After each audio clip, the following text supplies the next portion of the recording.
For a lighter version of this classic Southern American casserole, we skip the cream and soup to bring out the full flavor of the squash. Easy to make and perfect for the holidays. Welcome to Lawyer in the Kitchen. Today we're going to make squash casserole, but we're going to do it differently than you usually see it. Usually you just see the pieces all laying around. We're going to cut these in 1/4-inch slices. I've got 2 pounds total of zucchini and squash. We're going to alternate that, and we're going to cut them in 1/4-inch slices, and we're going to lay them in the dish like coins.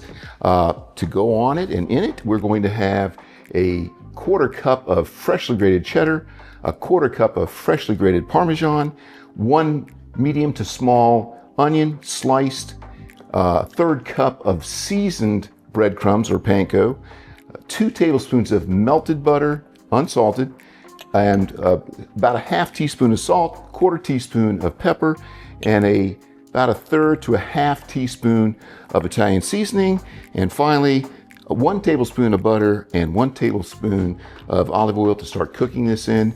We're going to cook this. We're going to make freshly grated cheeses better than the bag, and we'll start with the cutting up of our squashes. All right, so this is 2 pounds total between them, so about a pound of each. This is a little bit more than that, so we probably won't use all that. We're gonna use a 2-quart saucepan, 2-quart pan. That's less than a 9 by 13, okay? That's about an 8 by 8. So anyhow, we're gonna cut these in about 1/4-inch slices, and that's about that much right there. This is a little bit bigger than my mandolin will cut, or I'd cut these on a mandolin because that's faster. You have to get these cut first. Everything else is ready to go except for the cheese. And the only other cutting or preparing is the cheese. We'll finish these up and we'll put it together. So we're gonna start with the onions. We're gonna saute those on medium low. And here comes our tablespoon of olive oil and our tablespoon of butter. And then we're gonna put our onions in there.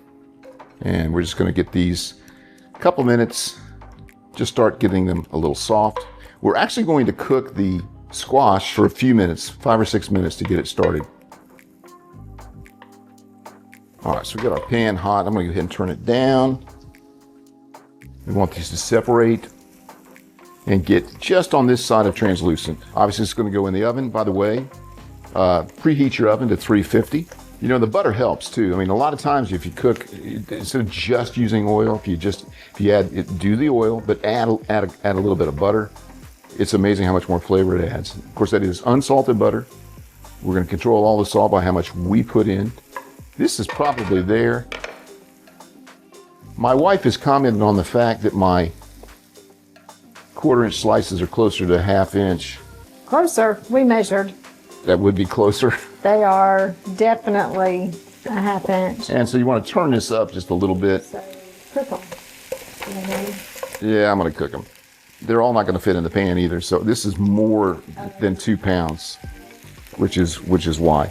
So we're going to save a few out because I think that's going to be plenty right there. Italian seasoning, the salt, and the pepper. And we're going to cook this for 5 or 6 minutes. All right, so we're going to set these over here, and I'm going to get my butter warm again. Get your butt warm again. Yeah, get my butt warm again. I got my melted butter, 1/3 cup of cheddar. It looks like more because the cheddar is obviously compact. So we're going to put our breadcrumbs in here, put the cheddar in here, Parmesan, and the melted butter. And we're going to mix that all together, and then we're going to carefully put the squash in there. And I'm saying squash because I think zucchini is a squash. Am I wrong? Yeah, so it's a squash. So we can refer to it collectively and individually as a squash. People do call it zucchini squash. They use both words all the time. Yeah. Yeah. Well, and people call it yellow squash because it's hard to call it having yellow. Whatever. All right, so this is, I think, nicely mixed. Well, they call it acorn squash. They do. You don't just call it I don't acorn. think there's anything wrong at all calling it squash. We're calling it zucchini squash. All right, so here's the part we're gonna do. This is what's gonna make it look different than just, you could just put this in the oven like that and cover this up. No, we're gonna alternate. This may be a little rough to begin with. I'm just gonna go every other color. like it's laying out in coins. This will get easier as we get closer.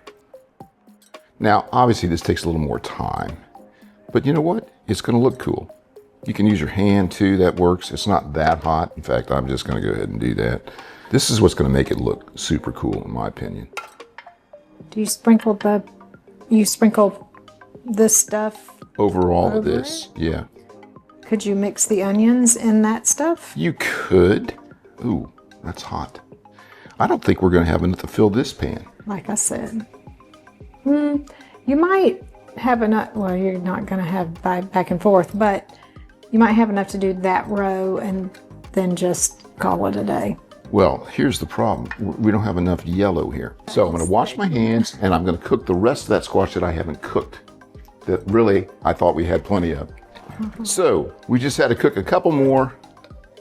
I'm gonna put the onions in between. Our oven's on 350.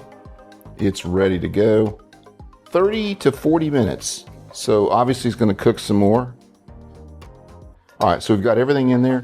So now I'm just gonna make sure this is nice and mixed, and I'm just going to place this on here.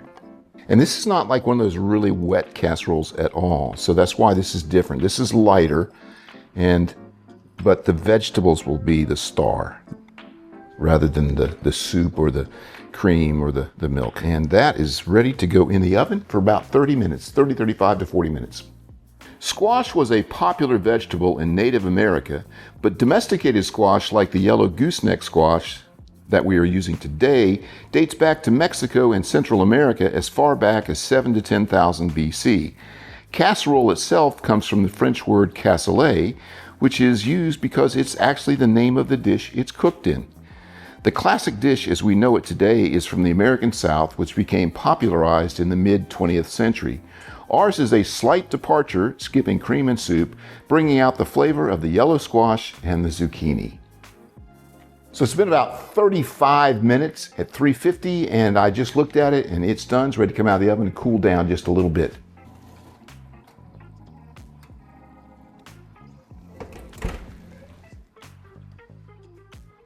All right, how's that look?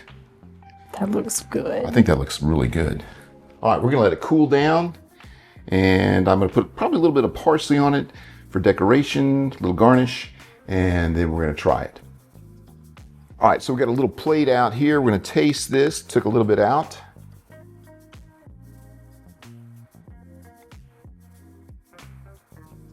The squash is the star. Not all this soupy, creamy stuff. Zucchini's next up. You want a bite? Here, why don't you get your own bite? How about that? You get what you want. Why don't you get a little squash? I don't want a whole zucchini. Not a whole zucchini. Not a whole zucchini. All right. I just want a bite. Is it hot? It definitely has the freshness of the vegetables, though. Don't you think? And it tastes like squash casserole. It does. Hey, if you like this video, I'd appreciate it if you like and subscribe. Tell me where you're from. Send me a photo. You're gonna ready. She's not gonna be able to ready to say it. Not even that. I'm just like, did I not just say the dumbest thing ever? What'd you say? It tastes like squash casserole. It's because It is squash casserole. Yeah, but it doesn't. It's got the. But you know what I meant. The vegetables have a freshness, though, don't you think? Mm-hmm. I think it's like that. Really is the star. Plus, I like the little coin-looking thing. The different colors. I like the way it presents. It I do too. presents beautifully. I think so. I'll see you next time on Lawyer in the Kitchen.